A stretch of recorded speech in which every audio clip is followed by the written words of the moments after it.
नमस्ते।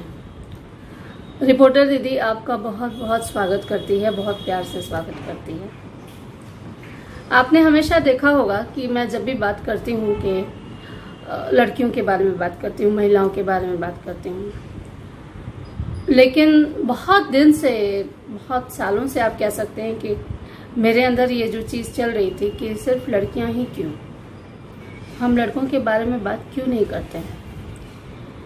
ये सही है कि हमारी ज़रूरतें हैं, बहुत कुछ सही होना बाकी है, लेकिन मैं संतुलन का समर्थन करती हूँ। समानता का मतलब क्या होता है बताइए तो? समानता का मतलब ये होता है कि हम दोनों बराबरी के साथ एक अच्छे उद्देश्य के साथ, आपसी सौहार्द के साथ आगे बढ़े। ठीक है, हम ये भी मानते हैं कि जब हम लोकतंत्र की बात करते हैं तो इसकी शुरुआत आपके घर से होनी चाहिए। आप खुद को परिवार का सदस्य मत समझिए, आप खुद को इस देश का एक नागरिक समझिए। हम दावे से कहते हैं कि आपकी आधी से ज्यादा समस्याओं का समाधान यही हो जाएगा, क्योंकि तब आपके सोचने का तरीका बदल जाएगा। आज हम लड़कों के बारे में बात करते हैं, लड़कों के बारे में जिनको हमेशा से, बचपन से ही सिखाया गया है कि वो लड़कियों से बेहतर हैं, लड़कियों से ज़्यादा सुपीरियर हैं। जाहिर सी बात है कि अगर आप सुपीरियर होंगे तो आपके कंधे पर जिम्मेदारियां भी बहुत ज़्यादा होंगी, असमय जिम्मेदारियां ज़्यादा होंगी। कई ऐसी जिम्मेदारियां आपके कंधे पर होंगी जिन्हें संभालने के लिए आपके कंधे काफ़ी नहीं हैं। मैं आपके सामने दो घटनाएं और दो उदाहरण रखती हूँ। कल्पना कीजिए कि एक ऐसे घर में जिसमें आप सबसे बड़े हैं और हर चीज़ आप अकेले करना चाहते हैं। ठीक है, लोड किसका बढ़ा? आपका बढ़ा। होगा क्या? घर के जितने भी और बाकी सदस्य हैं वो ये सोचेंगे कि हमें तो करने देते नहीं हैं, तो हमारी जिम्मेदारी भी नहीं है। और दूसरी तरफ आप अपनी जिम्मेदारी बांट के देखिए। आप ये कहिए कि हम सब एक जैसे ही हैं। अब हम सब एक जैसे ही हैं मतलब हम सब की जिम्मेदारी भी एक जैसी ही है। ठीक है, हमारे यहाँ पितृसत्ता ने सिर्फ स्त्रियों के साथ अन्याय नहीं किया, ये अन्याय पुरुषों के साथ भी हुआ है, लड़कों के साथ भी हुआ है, लेकिन हम बात एक तरफा करते हैं। मुझे इससे ऐतराज है। जब हम बाल विवाह की बात करते हैं तो ये समझना जरूरी है कि गृहस्थी का बोझ सिर्फ स्त्री पर नहीं पड़ेगा, सिर्फ उस बच्ची पर नहीं पड़ेगा, बल्कि उस लड़के पर भी पड़ेगा। ठीक है, कहीं ज्यादा पड़ेगा। हो सकता है कि उसे 8-10 साल की उम्र से ही कमाने के लिए अपने घर से बाहर जाना पड़े। जितने भी मजदूर जो प्रवासी जाते हैं वो ज्यादातर पुरुष होते हैं। ये इसलिए होता है क्योंकि उनको ये लगता है कि सिर्फ वही कमा सकते हैं, सिर्फ वही कर सकते हैं, सिर्फ वही एक जिम्मेदारी निभा सकते हैं। ठीक है, लेकिन ऐसा जरूरी तो नहीं है। ईश्वर ने जब सबको एक जैसी शक्ति दी है, एक जैसी बुद्धि दी है, एक जैसा स्तर दिया है, तो एक जैसे अधिकार देने में क्या हानि है। मैं आप लड़कों से पूछती हूँ, आज मैं लड़कों से ही बात करूंगी। तो ये मैंने एक उदाहरण दिया। अब बात करते हैं दहेज की। जितने भी ज्यादातर लड़के होते हैं दहेज को ये कहकर स्वीकार कर लेंगे कि लड़की वालों ने दिया है, उनकी मर्जी है, मैं तो मना कर रहा था, ये तो उपहार है, लड़की के पिता का तो हक बनता है, ब्ला ब्ला ब्ला ब्ला ब्ला। ठीक है, लेकिन अब हम आते हैं यथार्थ पे। उस दहेज से क्या वाकई आपका भला होता है? क्या वाकई आपको सम्मान मिलता है? आपकी ससुराल से जब कोई पलंग, फ्रिज, टीवी वगैरह कुछ भी आता है, उसमें आपका क्या? शादी अगर बंधन है, रिश्तों का बंधन है, उसमें सामान की क्या ज़रूरत है? आप ये भी तो कह सकते हैं, या आपको कहना चाहिए कि इन सब की क्या ज़रूरत है, ये तो हम दोनों खुद ही कमा लेंगे। अगर आपके अंदर खुद में भरोसा होगा ना, तो आप वो कुछ भी नहीं लेंगे। इस पर भी नहीं लेंगे कि आपके ससुराल के लोग या आपके ससुर जी या सासू माँ आपको ये कहेंगे कि ये हम अपनी मर्जी से दे रहे हैं। नहीं, क्योंकि मर्जी के पीछे कहीं ना कहीं एक विवशता होती है जो आपको वो दिखाना नहीं चाहते हैं। लेकिन क्या नहीं दिखाने से आपकी जिम्मेदारी कम हो जाती है? आपको समझना होगा, क्योंकि अब आप उस घर के सदस्य हैं। अच्छा, दहेज आप जब लेते हैं, सारा फायदा तो आपके घर वालों को मिलता है, मतलब आपकी पत्नी के यहाँ से जो भी आता है, आपको क्या मिलता है? गालियां मिलती हैं। कितने में बिके हो, कितना लिए जी, ये सब क्या सुनना अच्छा लगता है आपको? अच्छा, क्या रेट चल रहा है बाजार में? इंजीनियर का 10 लाख, आर्किटेक्टर का 20 लाख और सरकारी नौकरी का 50 लाख।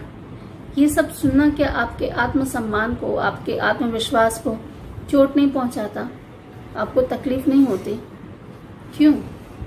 और हम तो ये पूछते हैं, सरकारी नौकरी ही क्यों? जो लायक होगा वो तो कहीं भी तरक्की कर लेगा। ये बोझ अपने पीछे आप लोग क्यों लाद के चलते हैं शादी के लिए?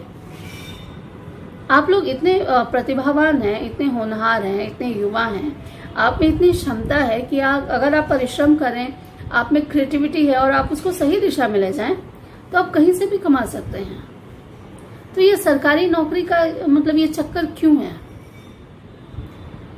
अभी इसी उम्र से आपने ये सोच लिया कि, क्योंकि मैं जानती हूँ सरकारी नौकरी पाने का एकमात्र जो उद्देश्य होता है वो ये होता है कि आपकी लाइफ सेटल हो जाएगी। मैंने ये भी देखा है कि 40-45 साल की उम्र में भी लोग कंपटीशन का एग्जाम ही देते रह जाते हैं। क्यों भाई? कि मतलब ये आपकी अपनी प्रतिभा का अपमान है। ठीक है, ये गई बात दहेज की। इसमें आपको गालियां ही मिलती हैं, ताने आप सुनते हैं। घर में भी शायद जिसने आपको दिया है वो भी आपको सम्मान नहीं देगा। क्यों? किसके सुख के लिए? इससे आपको क्या मिलेगा? क्या आपको ये सम्मान तब नहीं मिलेगा जब आप और आपकी पत्नी दोनों मिलकर अपनी कमाई से वो चीज खरीदेंगे? तो क्या उसमें सुख नहीं होगा? और ये जो सोचना कि शादी के बाद बहू नौकरी नहीं करेगी, क्यों नहीं करेगी? आपकी जो चुप्पी है वो गलत है, क्योंकि जिसने भी आपका हाथ थामा है, आपके भरोसे पर थामा है, वो आपका दायित्व है और उनके लिए खड़ा होना आपकी जिम्मेदारी है। और ये आप ही कर सकते हैं, क्योंकि आप ही युवा हैं, कल का जो भविष्य आप हैं। आने वाले समय में घर की बागडोर आपके हाथ में है, तो बदलाव भी आप ही के हाथ में है और खड़ा भी आप ही को होना पड़ेगा। अब हम बात करते हैं हमारे जो किशोर भाई हैं, जो कि इतनी गंदी गंदी गालियां देते हैं और ऐसे वीडियोस भी बनाते हैं। आपको लगता है कि हीरोगिरी है? ये घटिया हरकत है। क्या आपने स्कूल में नहीं सीखा कि भाषा को शालीन होना चाहिए, व्यवहार और आचरण को अच्छा होना चाहिए? ये सीखा है ना आपने, तो इसको इम्प्लीमेंट क्यों नहीं करते? और सबसे बड़ी बात है कि आपका जो भी आदर्श है, जो भी नायक है, उसको जब आप चुनते हैं तो क्या देखते हैं? चकाचौंध। उस चकाचौंध के पीछे जो अंधेरा है वो भी देखिए। किसी व्यक्ति को आदर्श मानते हैं तो उसके पीछे पीछे मत चलिए, उसके आगे भी मत चलिए, उसके साथ साथ चलिए। उसकी जो अच्छी चीजें हैं वो लीजिए और जो बुरी चीजें हैं उसको हटा दीजिए, कोई जरूरत नहीं है। सम्मान करने का मतलब ये नहीं होता है कि आप किसी की बुराइयों से भी प्यार करेंगे। आज हम बोलते हैं, जब इतने सारे अपराध की घटनाएं घट रही हैं, महिलाओं के प्रति अपराध इतने बढ़ रहे हैं, और जब ये कहा जा रहा है, या जब ये जाहिर है कि ये ऐसा कहा जाएगा कि पुरुष ऐसे होते हैं, तब आप कितनी सफाई देंगे? गेहूं के साथ धुन पिसती है, लेकिन क्या धुन अपने साथी को ये समझा भी तो सकती है कि वो जो कर रहा है वो गलत कर रहा है? दोस्ती का मतलब क्या है? दोस्ती का मतलब ये है कि आप अपने दोस्त की हर अनर्गल बात का साथ नहीं देंगे। अगर आपका दोस्त लड़कियों पे लाइन मारता है, उसको अपनी हीरोगिरी समझता है, तो ये आपकी जिम्मेदारी है कि वो बताएं उसे कि वो गलत कर रहा है। हम ये नहीं कहते कि आप हर स्त्री में अपनी बहन देखिए, लेकिन आप हर स्त्री में अपनी दोस्त तो देख सकते हैं ना। क्या आप चाहेंगे कि आपके दोस्त के साथ ऐसा कुछ गलत हो, जैसा कि हाथरस में हुआ, जैसा कि निर्भया केस में हुआ, या जैसा कि बलरामपुर केस में हुआ? क्या आप चाहेंगे ऐसा हो? तो ये सुधारने की जिम्मेदारी कौन उठाएगा? वो तो आप ही को उठानी होगी, क्योंकि वो दोस्त आपका है। अगर आप कहीं देखते हैं कि आपका कोई दोस्त, या आप जानते हैं कि लड़कियों के नाम से फर्जी प्रोफाइल बनाता है, भद्दे कमेंट्स करता है, गालियां लिखता है, या फिर छेड़ता है, या ऐसे ही देखते हैं आप घर में जब घरेलू हिंसा होती है, या आप आसपास देखते हैं कि महिलाओं पे हिंसा हो रही है, या किसी के साथ, महिलाओं ही क्यों, किसी के साथ भी हिंसा हो, गलत है। आपको आवाज उठानी चाहिए। अकेले मत उठाइए, अपना एक समूह बनाइए, अपना एक संगठन बनाइए, अपना एक ग्रुप बनाइए। और ये यकीन मानिए, ये आप लोग कर सकते हैं। आप लोगों में इतनी ताकत है कि आप अपने जो साथ चल रहे हैं उनको ही नहीं, जो आपसे बड़े हैं और गलत रास्ते पर चल रहे हैं, आप उनको मजबूर कर सकते हैं कि वो सही रास्ते पर चले। और आपको ये करना चाहिए। मैं अपने तमाम युवा दोस्तों से कहना चाहूंगी, अपने जितने भी युवा साथी हैं, ये जो बॉलीवुड फिल्मों में दिखाते हैं, नायिकाओं को जिस तरीके से दिखाया गया है, वो आपकी असली दुनिया नहीं है और वो गलत है। वो तो अपनी फिल्में बेचने के लिए कर रहे हैं, आप उनके झांसे में क्यों आ रहे हैं? आप किसी को अपना ऐसा दोस्त कैसे मान सकते हैं जिसको आप जानते हैं कि वो लड़कियों को छेड़ता है, लड़कियों पे फिक्रे कसता है, माँ बहन की गाली देता है?